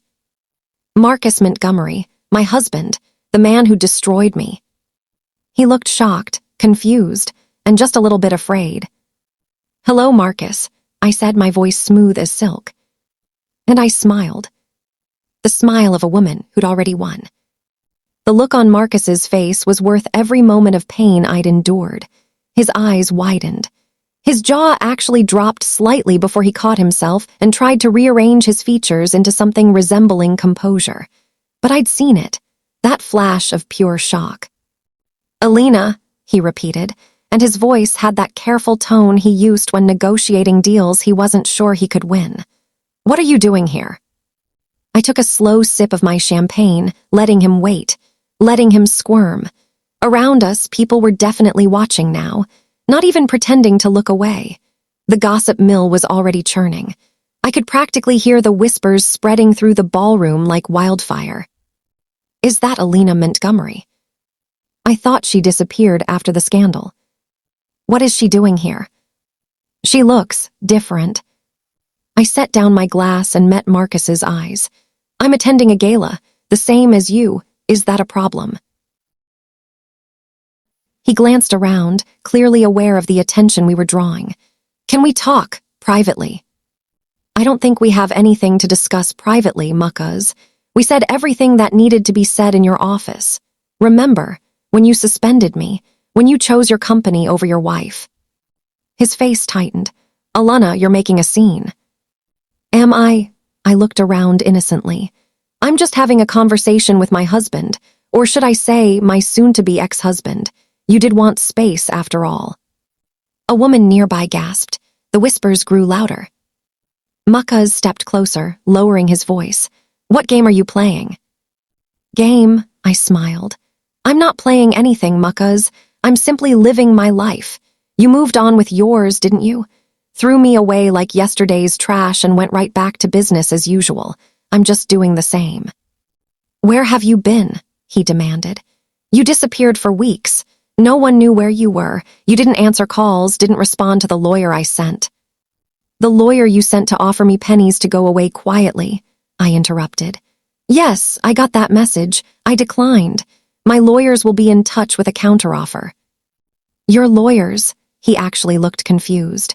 "Alana, what's going on? Where are you getting money for lawyers? Where did you get that dress? That jewelry?" I touched the diamond necklace at my throat. It's a family heirloom from my grandmother, Elizabeth Sunkla. Perhaps you've heard of her." The color drained from his face. He had heard of her. Everyone in the business world had heard of Elizabeth Sunkla. "That's impossible," he said. "Your mother's family was." "Estranged," I finished. "Yes, but estranged doesn't mean powerless, Muckas. It just means distant, and now that distance has closed." Before he could respond, a new voice cut through the tension. "Montgomery, there you are." Richard Stunton, the architect of my destruction. He walked up with a drink in his hand and a smug smile on his face. Then he saw me, and the smile faltered. "Mrs. Montgomery," he said, barely hiding his disdain. "What a surprise." "Mr. Stunton," I replied coolly. "How are your offshore accounts doing, the ones in the Cayman Islands? I hear the weather there is lovely this time of year." He froze, literally froze mid-sip of his drink. The glass hovered at his lips as his eyes went wide. Muckas looked between us. "What is she talking about?" "Nothing," Richard said quickly. "She's talking nonsense. Alana, I think you should." "I should what?" I asked, my voice sharp now. "Leave quietly, disappear again, let you continue stealing from Montgomery Global while Muckas here remains blissfully ignorant." The people around us weren't even pretending not to listen anymore. A crowd was forming. I could see phones being discreetly pulled out. This was going to be all over social media within minutes. Perfect. Stealing, Muckas said, looking at Richard. What is she talking about? Richard's face had gone red. Muckas, don't listen to her. She's clearly unstable. The stress of the scandal has. The scandal you manufactured, I said clearly, my voice carrying across the crowd. The one you orchestrated with doctored photos and planted rumors. The one designed specifically to remove me from consideration for the board so your hand-picked candidate could take the position instead. That scandal. The crowd gasped. Phones were definitely out now, recording, capturing everything. Muckasa's face went pale. Alana, that's a serious accusation. It's the truth, I said. And I have proof. Emails between you and Mr. Stunton. Detailed plans. Payment records for the photographer who followed me and David Chun. Bank transfers, all of it. That's defamation, Richard blustered. I'll sue you for every dollar I have. I laughed. It was not a kind sound. Good luck with that, Richard. My lawyers are significantly better than yours, and they're already preparing criminal charges against you for embezzlement. $30 million over 2 years. Did you really think no one would notice? Richard's drink slipped from his hand and shattered on the marble floor. The crash silenced the room. Muckas turned to Richard, and I could see the realization dawning on his face. Richard, is this true? Of course not. Muckas, she's lying, she's trying to. I'm trying to what? Defend myself against the 2 men who tried to destroy my life. My voice rose, emotion breaking through the cold facade. You suspended me, Muckas. You humiliated me publicly. You let the entire world believe I was a cheater and a liar. You threw away our marriage like it meant nothing. For what? For a business deal. For money you don't even need. Alana, He reached for me, but I stepped back. Don't touch me, I said coldly. You lost that right when you chose to believe lies about me instead of trusting the woman you married, when you cared more about your reputation than my truth. I was trying to protect the company, he said, and he actually sounded desperate now. The board was pressuring me, the investors were concerned, I had to. You had to throw your wife under the bus to save face, I finished. You had to destroy an innocent woman's career and reputation because it was convenient. Tell me, Muckas, was it worth it? Did you get everything you wanted? He opened his mouth, but no words came out. From across the room, I saw Vanessa give me a subtle nod. The signal, everything was in place. You should check your phone, Muckas, I said quietly. I think you're about to have a very bad night. As if on cue, Muckasa's phone started buzzing. Then Richard's. Then phones all around the room started lighting up with notifications. Leo had just released everything. Every major news outlet simultaneously received packages. Emails between Muckas and Richard planning my downfall. Evidence of Richard's embezzlement. Documentation of the falsified earnings, reports Montgomery Global had submitted to Bluckstone Industries. Photos showing the original, unedited images of me and David Chun in completely innocent, professional situations. The truth, all of it, released to the world in one coordinated strike. Muckas stared at his phone, scrolling through what I could only imagine were frantic messages from his PR team, his lawyers, his board members. His face went from pale to gray. What did you do? He whispered. I told the truth, I said simply. Something you should have done from the beginning. Richard was already moving toward the exit, trying to escape before the full impact hit. But James Cuttera and his team had positioned themselves at all the doors. Richard found his path blocked by a very large, very professional security guard. Mr. Stunton, a new voice called out. A man in a suit I didn't recognize was walking toward us with several others. I'm Agent Murison with the FBI. We have some questions about your financial activities. If you'd come with us, please. Richard looked like he might pass out. This is absurd. I demand to speak to my lawyer. You'll have that opportunity, the agent said calmly. But right now, you need to come with us. They escorted him out. The great Richard Stanton, board member and puppet master, being led away by federal agents. The crowd parted like the Red Sea, everyone pulling out their phones to capture the moment. Marcus just stood there, frozen, his entire world collapsing around him. Another man approached. This one I recognized. James Whitmore, CEO of Blackstone Industries, the company Marcus was trying to merge with. "Montgomery," Whitmore said, his voice cold. "We need to talk. Our due diligence team just received some very disturbing information about your company's financial reporting. Information that, if verified, would constitute securities fraud." "James, I can explain," Marcus started. "I don't want to hear it right now," Whitmore cut him off. "What I want is for you to know that Blackstone Industries is formally withdrawing from merger negotiations. We do not do business with companies that operate with fraudulent accounting practices. You'll be hearing from our lawyers regarding potential legal action for misrepresentation." He turned and walked away, leaving Marcus standing there like a man who'd just been sentenced to death. Because in the business world, he had been. Without the merger, Montgomery Global was finished. Leo had been right. They were over-leveraged, overextended, and now publicly exposed as fraudulent. The stock would tank. Investors would flee. The company Marcus had built his entire identity around would crumble. I should have felt triumphant. This was exactly what I'd planned, what I'd wanted. But looking at Marcus's broken expression, I mostly felt empty.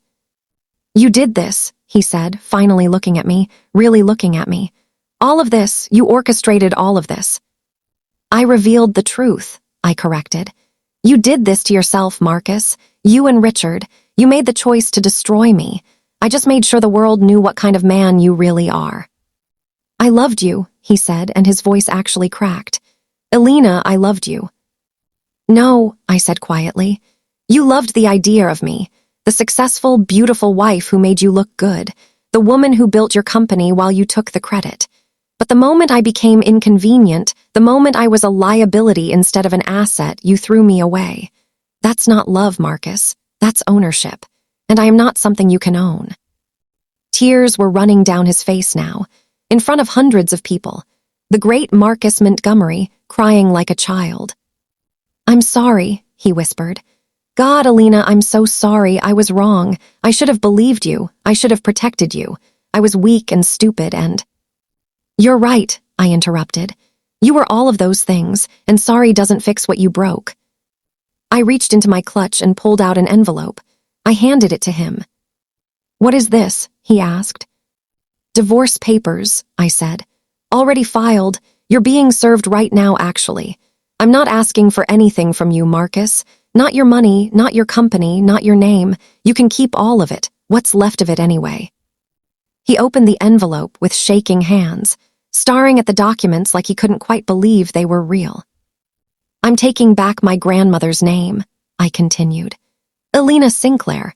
And tomorrow morning, I'm announcing my position as CEO of Sinclair Industries. We'll be Montgomery Global's biggest competitor. So you'd better hope your company survives this, because I'm coming for your market share."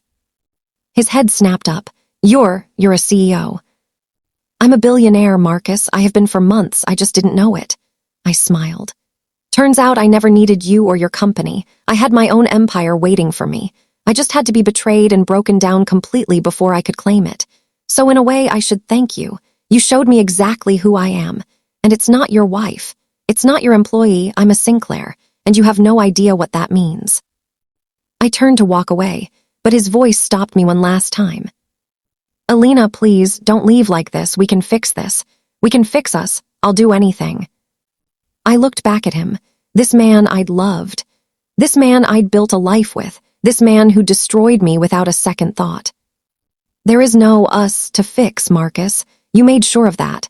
And as for your company, your reputation, your precious legacy, you're on your own, exactly like you left me." I walked away, head high, shoulders back, every eye in that ballroom following me. As I passed through the crowd, I heard whispers. Did she say Sinclair Industries? Oh my God, is she Elizabeth Sinclair's granddaughter? She's a billionaire. Marcus Montgomery is finished. She destroyed him. I reached the exit, where Catherine was waiting with a knowing smile. "How do you feel?" she asked. I thought about it, really thought about it. "Powerful," I said, "free, and ready for the next chapter." Then let's go, Catherine said. You have an empire to run. I walked out of that hotel, leaving behind the wreckage of Marcus Montgomery's perfect life. He thought he could erase me. Instead, I erased him. The next morning, I woke up in the master suite of the Sinclair estate. Sun streamed through the floor-to-ceiling windows, casting golden light across antique furniture and priceless art. For the first time in a month, I'd slept through the night. No nightmares, no anxiety, just deep, peaceful sleep. The sleep of someone whose conscience was clear. I got up, showered, and dressed in a tailored suit. Navy blue, professional, powerful. I looked at myself in the mirror and barely recognized the woman staring back. Not because I looked different, but because I felt different, stronger, harder, reborn. My phone was on the nightstand. I turned it off last night, not wanting to deal with the inevitable flood of messages. Now I powered it on. 347 notifications. I scrolled through them, news alerts, social media mentions, emails, text messages. The news alerts told the story. Montgomery, global in freefall after fraud allegations. Stock drops 67% in after-hours trading following merger collapse. Richard Stanton, arrested on federal embezzlement charges. Alina Sinclair, from scandal to CEO. Marcus Montgomery's fall from grace, a timeline. The social media posts were even more interesting. The same people who'd condemned me weeks ago were now singing a very different tune. I always thought there was something off about that affair story. Alina Sinclair is a queen for this. Take notes, ladies. Marcus Montgomery is trash. How could he do that to his wife? The way she walked into that gala like she owned the place. Iconic. The hypocrisy was stunning. These were the same people who'd called me a homewrecker, who'd left hateful comments, who'd written me off without a second thought. Now I was their hero. I didn't need their validation. Not anymore. But I'd be lying if I said it didn't feel good to be vindicated. There were messages from people I hadn't heard from in weeks. Amanda, my former best friend, had sent 5 texts and left 3 voicemails. I listened to the most recent one. Alina, oh my God, I'm so sorry. I saw the news. I saw everything. I should have believed you. I should have given you the benefit of the doubt. Please call me back. Please, I need to apologize properly. I deleted it without responding. My brother James had sent a long email. The subject line was, I'm sorry. I skimmed it. Lots of apologies. Lots of excuses about how convincing the evidence had seemed. Lots of promises to make it up to me. I archived it. Maybe I'd respond eventually. Maybe not. My mother had called 17 times. I wasn't ready for that conversation yet.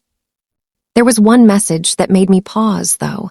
From David Chen, the analyst who'd been caught up in the fake affair scandal with me. Ms. Sinclair, I don't even know what to say. Thank you doesn't seem like enough. You cleared my name. You gave me a future when I thought my career was over. The settlement your lawyers arranged is beyond generous. I'm forever grateful.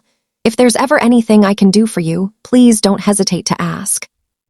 I smiled. At least one good thing had come from this mess. David was innocent and now everyone knew it. He'd be fine.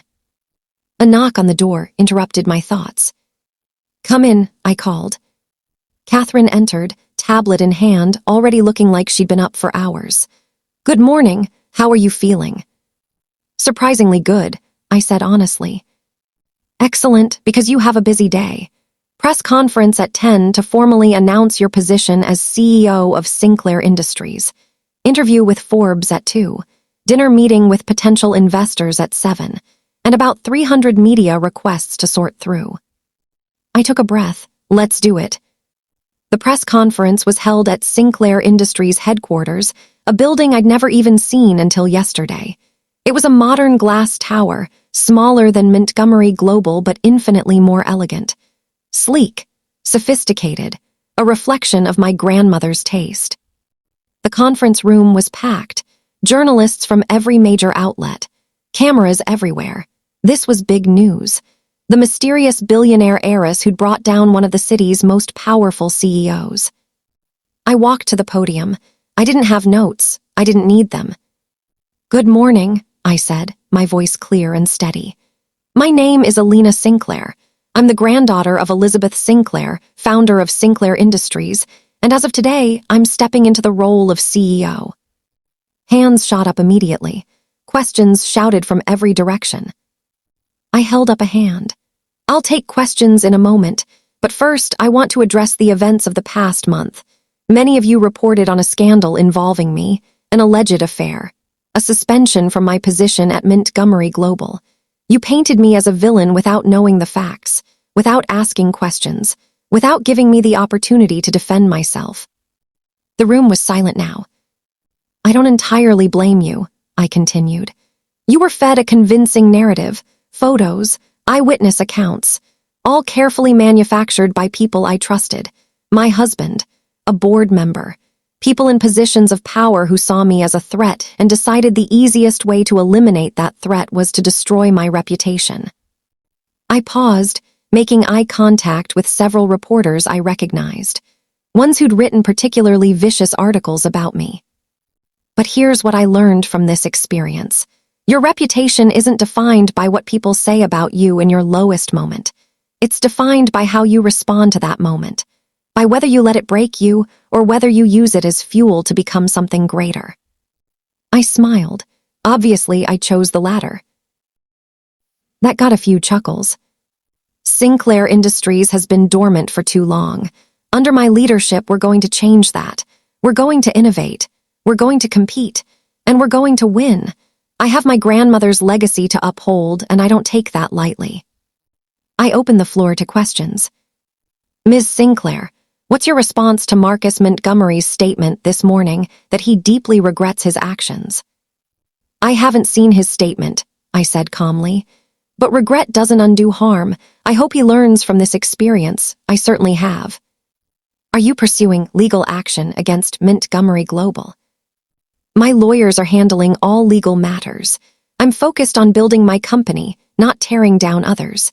They've done a fine job of that themselves." "Will you reconcile with your husband?" "We're divorced, or we will be as soon as the paperwork is finalized. So no, there's no reconciliation. That chapter of my life is closed." "What do you say to people who claim this is just a revenge plot?" I looked directly at the camera. "I say that revealing the truth isn't revenge, it's justice. Marcus Montgomery and Richard Stanton committed fraud.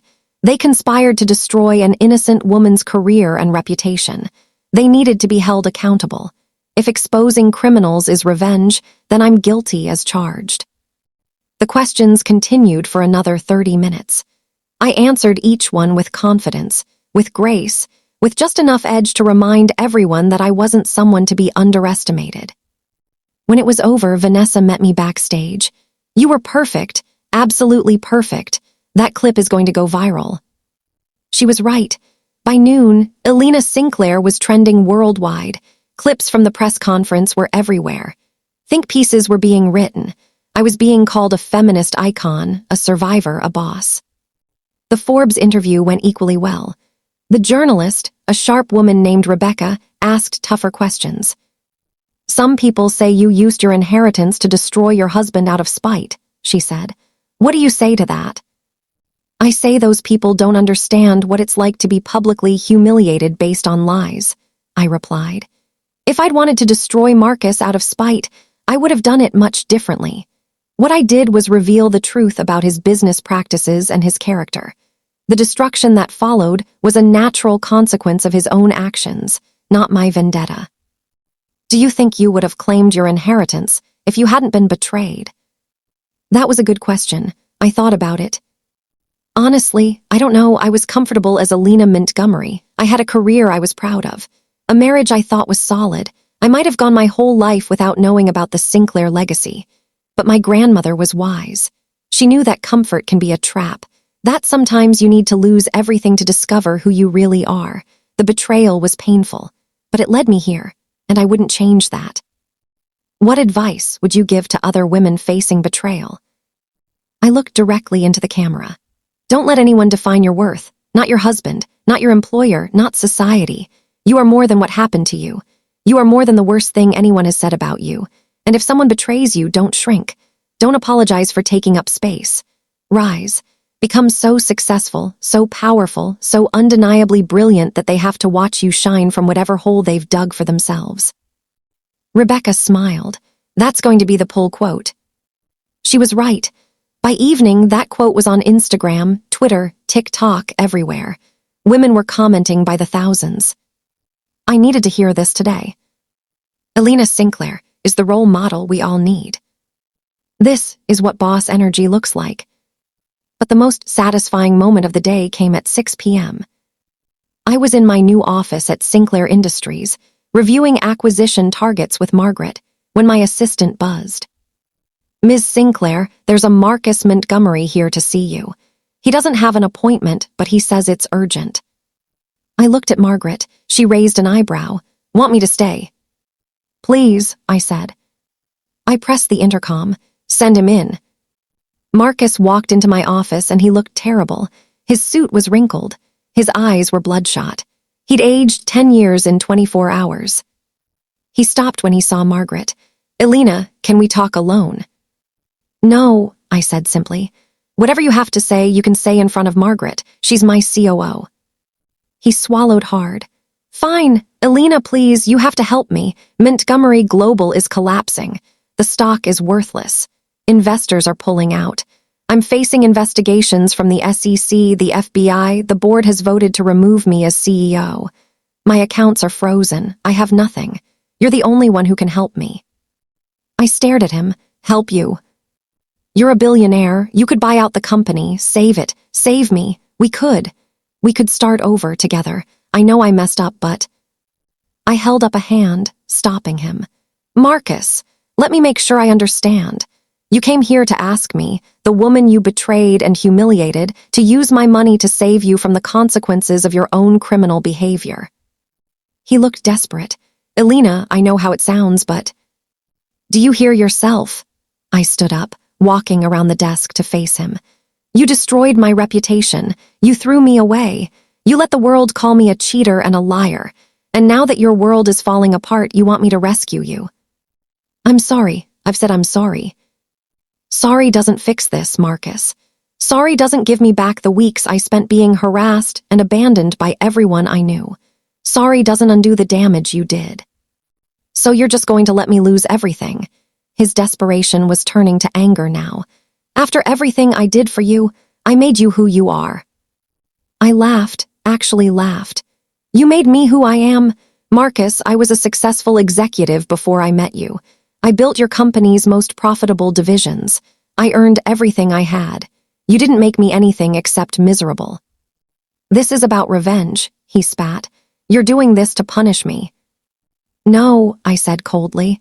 I'm doing nothing. You punished yourself. You committed fraud. You destroyed your own company with your greed and your lies. I'm simply not saving you from yourself. There's a difference. He stared at me, tears streaming down his face now. I love you. Doesn't that mean anything? You love me, I repeated softly. You loved me when you suspended me without asking my side. You loved me when you moved out and asked for space. You loved me when you let Richard Stanton orchestrate my destruction and you went along with it. That's not love, Marcus. I don't know what that is, but it's not love. Elena, please. Get out, I said quietly. What? Get out of my office, out of my building, out of my life. You had a choice, Marcus, when those rumors started. You could have believed in me, trusted me, stood by me. Instead, you chose your company, your image, your money. Now you live with that choice. You're heartless, he said, his voice breaking. No, I replied. I'm just no longer your safety net. You'll figure it out, or you won't. Either way, it's not my problem anymore. Security appeared at the door. James Cordero and another guard. Mr. Montgomery was just leaving, I said. They escorted him out. He looked back one more time, broken and desperate. I felt nothing. After he was gone, Margaret let out a low whistle. That was brutal. That was necessary, I corrected. He needed to understand that actions have consequences. Did you see the news? Margaret asked, pulling up her tablet. Montgomery Global filed for bankruptcy protection this afternoon. Marcus is being investigated for securities fraud, and there are rumors he might face criminal charges. He's lost everything. His company, his reputation, his fortune, everything. I should have felt triumphant, vindicated, satisfied. Instead, I just felt tired. You know what the worst part is? I said quietly. If he'd just believed me from the beginning, none of this would have happened. We could have investigated the rumors together, found out about Richard's embezzlement, exposed the conspiracy. We could have been partners. Instead, he chose suspicion over trust, and it cost him everything. That's not on you, Margaret said firmly. You didn't make him choose that. You didn't commit fraud. You didn't destroy his company. He did that. She was right. I knew she was right. But it still felt heavy. That evening, alone in the Sinclair estate, I poured myself a glass of wine and stood on the balcony overlooking the grounds. The sun was setting, painting the sky in shades of orange and pink. My phone buzzed, a text from Catherine. How are you holding up? I responded, I won, so why doesn't it feel better? Her reply came quickly. Because you're human, you loved him once. Watching someone self-destruct is never easy, even when they deserve it. But you did the right thing. Your grandmother would be proud. I hoped she was right. Another message came through, this one from my mother. Elena, I saw your press conference. I'm so sorry I didn't believe you. I'm so sorry for everything. I love you. Please call when you're ready. I stared at that message for a long time. Then I hit dial. She answered on the first ring. Elena. Hi, Mom, I said. And we talked, really talked, for the first time in weeks. She apologized. I cried. She cried. We started the long process of rebuilding what had been broken. It wasn't fixed, not yet, but it was a start. Over the next few days, other people reached out. Amanda, my brother, former colleagues, some I forgave, some I didn't. But I learned something important through all of it. The people who abandoned me when things got hard weren't my people. The people who believed lies over the person they claimed to know weren't worth keeping in my life. Real loyalty is proven in the dark moments, not the bright ones. And I was done surrounding myself with people who only loved me when it was convenient. 3 months later, I sat in the boardroom of Sinclair Industries surrounded by my executive team. Margaret, Vanessa, Marcus Chen the lawyer, Leo, and several new additions. Brilliant minds I'd recruited from across the globe. We were reviewing quarterly results, and they were stunning. Revenue is up 43%, Margaret reported. We've successfully acquired 3 companies in the tech sector. Our new sustainable energy division is outperforming projections, and we just signed partnership deals with 2 Fortune 500 companies. Stock price has increased by 67% since you took over, Leo added. Investor confidence is at an all-time high. The Sinclair name is gold right now. I allowed myself a small smile. What about Montgomery Global? Completely liquidated, Marcus Chen said. Assets sold off to pay creditors. The company no longer exists. Marcus Montgomery personally filed for bankruptcy last week. He's living in a small apartment downtown, working as a consultant. Most of his former contacts won't return his calls. I nodded slowly. I'd followed his fall from a distance, not out of satisfaction, just awareness, keeping tabs on a former threat that was no longer threatening. And Richard Stanton. Sentenced to 15 years in federal prison for embezzlement and fraud, Marcus Chen replied. He'll be eligible for parole in 8, but given his age and health, he'll likely die in prison. Justice, real justice. What about the personal side? Vanessa asked. The divorce is finalized, correct? As of last week, I confirmed. I kept my grandmother's name, Elena Sinclair. Elena Montgomery is gone. Good riddance, Vanessa muttered, and I smiled. The meeting continued for another hour, covering expansion plans, new initiatives, philanthropic projects. Sinclair Industries wasn't just a company anymore. It was becoming a force for good, creating jobs, funding scholarships, supporting women in business, building the legacy my grandmother had started. When everyone left, I sat alone in the boardroom, looking out over the city. From here, I could see the building that used to house Montgomery Global. It was being converted into condos now. No trace of the company that had once dominated the skyline. My phone rang. Unknown number. I almost didn't answer, but something made me pick up. Hello. Alina, it's David Chen. The analyst from the scandal. I smiled.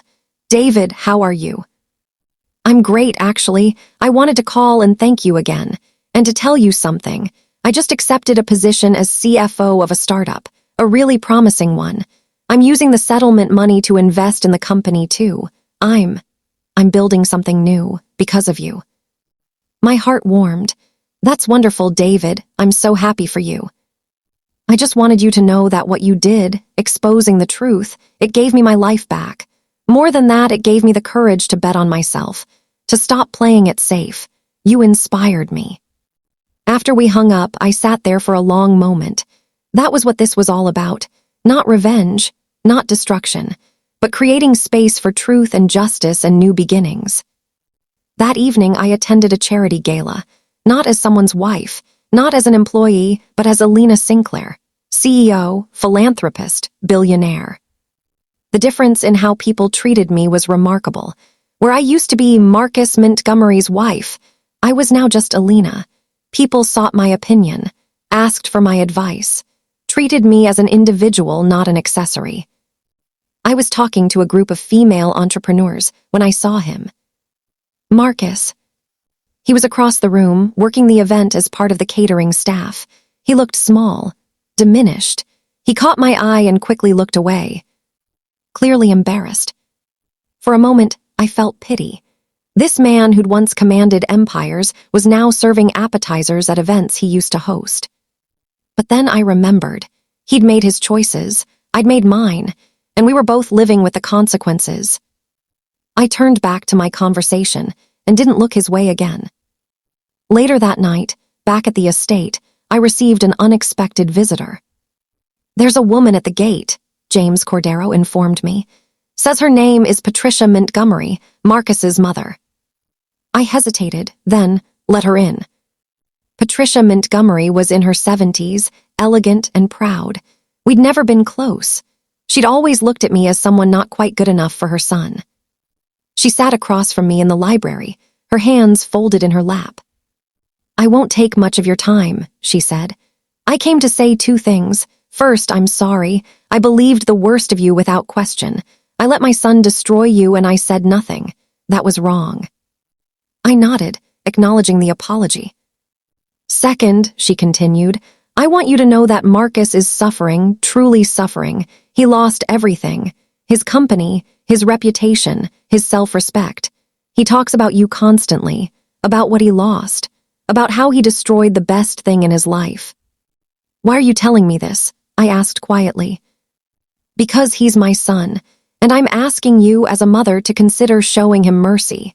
Perhaps a position at one of your companies, or a loan to help him get back on his feet, something. I looked at this woman, this mother advocating for her son, and I felt a deep sadness. Mrs. Montgomery, I said gently, I understand you love your son, but mercy without accountability is just enabling. Marcus didn't just make a mistake, he committed crimes. He destroyed my reputation deliberately. He chose his company over his wife. Those weren't accidents, those were character choices. People can change, she said desperately. Maybe, I agreed, but that change has to come from within. It can't be bought or given. Marcus needs to rebuild himself from the ground up, not with my money, not with my help, but with his own effort and choices. If I rescue him now, he learns nothing. He just learns that there's always someone to save him from himself. She stood, her expression hardening. You're cruel. No, I said, standing as well. I'm just done sacrificing myself to make other people comfortable. Your son tried to destroy me. I'm not obligated to save him from himself. She left without another word. I didn't feel good about it, but I didn't feel bad either. I felt clear, certain, at peace with my choice. The next morning, I woke to an email from Forbes. The subject line read, Cover story approved. I opened it, And there it was, my face on the cover of Forbes magazine. The headline read, "Elena Sinclair, the phoenix who rose from betrayal to build an empire." The article was extensive. It told my story, the betrayal, the conspiracy, the hidden inheritance, the revenge, the rebuilding. But the part that mattered most was the final paragraph. Elena Sinclair represents a new generation of female leadership, one that refuses to be silenced, diminished, or destroyed by the men who feel threatened by their power. She took the worst moment of her life and transformed it into her greatest triumph. And in doing so, she's inspired countless women to do the same. When asked what advice she has for women facing similar betrayals, Sinclair said, "Don't get bitter, get better, don't get even, get ahead. And never, ever let someone else's betrayal define your worth." It's advice she's clearly taken to heart, and the business world will never be the same. I read it 3 times, then I called my mother. "Mom, I need you to see something." I sent her the article. There was silence on the other end. Then I heard her crying. "Elena, I'm so proud of you. Your grandmother would be so proud of you." "I wish I'd known her better," I said softly. "You are her," my mother replied. "You're everything she was and more, and I'm sorry I didn't see it sooner. I'm sorry I let my own issues with her keep us apart." We talked for over an hour, about my grandmother, about my mother's reasons for leaving, about forgiveness and legacy and moving forward. It was healing in a way I didn't expect. That afternoon, I stood in front of the portrait of Elizabeth Sinclair that hung in the estate's main hall. She looked regal, powerful, unbreakable. "I hope I'm making you proud," I whispered to the painting. And somehow, I felt like she heard me. The months that followed were a blur of success. Sinclair Industries grew exponentially. We became a major player in tech, energy, and real estate. I was featured in magazines, invited to speak at conferences, asked to serve on boards and committees. But the most rewarding moments were the small ones. The thank you letters from scholarship recipients who could afford college because of Sinclair Foundation grants. The women who reached out to say my story gave them courage to leave abusive relationships or toxic jobs. The young girls who said I inspired them to dream bigger. That was the real victory, not destroying Marcus, not building a billion-dollar company, but using my platform to lift others up. 1 year after the gala where everything changed, I threw my own event. A celebration of Sinclair Industries' success and a fundraiser for women's business initiatives. The ballroom was packed. Politicians, CEOs, celebrities, influencers, everyone who was anyone was there. And I stood at the center of it all, not as someone's wife, not as a victim, but as myself, fully, completely, unapologetically myself. Vanessa approached with a champagne glass. "You did it. You built something extraordinary." "We did it," I corrected. "I couldn't have done any of this without the team." "True," she agreed. "But you're the one who had the courage to rise when everyone expected you to stay down. That was all you."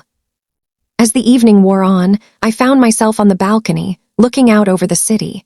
It was beautiful, full of lights and life and possibility. "Mind if I join you?" I turned. It was Rebecca, the Forbes journalist who'd interviewed me. "Please," I said. We stood in comfortable silence for a moment. "I have to ask," Rebecca finally said. "Do you ever regret it? The revenge, destroying Montgomery Global. Sometimes the cost of justice is steep." I thought about it, really thought about it. "I don't regret exposing the truth," I said slowly. "Marcus and Richard committed crimes. They deserve to face consequences. What I sometimes struggle with is whether I took it too far, whether I let anger drive my decisions instead of just seeking justice." "And what do you conclude?" "That I'm human," I said. "I'm not perfect. I made decisions in pain and anger that I might not make with more distance and perspective, but I can't change the past. All I can do is try to build a better future, for myself and for the people my company serves." Rebecca nodded thoughtfully. "That's honest. I appreciate that." "Can I ask you something?" I said. "Of course. Do you think people see me as inspiring or just vindictive. Rebecca smiled. I think people see you as real. You're not some sanitized corporate robot spouting platitudes. You're a woman who was betrayed, who fought back, who won, and who's now trying to figure out what comes after victory. That's relatable. That's human. And that's exactly what makes your story powerful. After she left, I stayed on the balcony a while longer, reflecting on the journey, on how far I'd come, on who I'd become. I wasn't the same woman who'd walked into Marcus's office a year ago, desperate for him to believe her. That woman was gone, and in her place was someone stronger, wiser, more careful with her trust, but also more generous with her power. I pulled out my phone and scrolled through my contacts until I found one I'd saved but never called. Amanda, my former best friend. I hit dial. She answered immediately. Alina. Hi, Amanda, I said. I think we should talk. Because forgiveness isn't weakness, it's a choice. And I was choosing to let some people back in, not all, but some. The ones who'd earned a second chance. The ones who'd genuinely grown. Life, I was learning, wasn't black and white. It wasn't villains and heroes.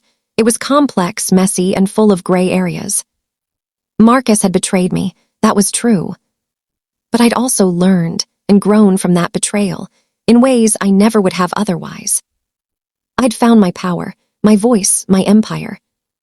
And while I'd never thank him for what he did, I could acknowledge that sometimes the worst things lead us to the best versions of ourselves. As the gala ended and guests departed, I stood in the empty ballroom, looking at what I'd built. Not just a company, not just wealth, but a life. A real, authentic, powerful life that was entirely mine. Catherine found me there. Ready to go home, she asked. I smiled. Actually, I think I'd like to take a drive. There's somewhere I need to go. 20 minutes later, I stood in front of my grandmother's grave. It was in a private cemetery, surrounded by ancient trees and silence. I knelt down and placed flowers on the headstone. Thank you, I whispered, for everything, for the inheritance, yes, but more than that, for believing I could handle it, for knowing I had the strength to rise, for seeing something in me I didn't even see in myself. The wind rustled through the leaves, and for just a moment, I could have sworn I felt her presence. I stood up, brushed off my dress, and walked back to the car. I had an empire to run, a legacy to build, a future to create. And I was just getting started. The lesson. So what did I learn from all of this? What's the moral of a story about betrayal, revenge, and resurrection? I learned that your worth is not determined by how others treat you. It's determined by how you treat yourself. I learned that the people who abandon you in your darkest hour were never truly yours to begin with. I learned that success is the best revenge, but peace is the best victory.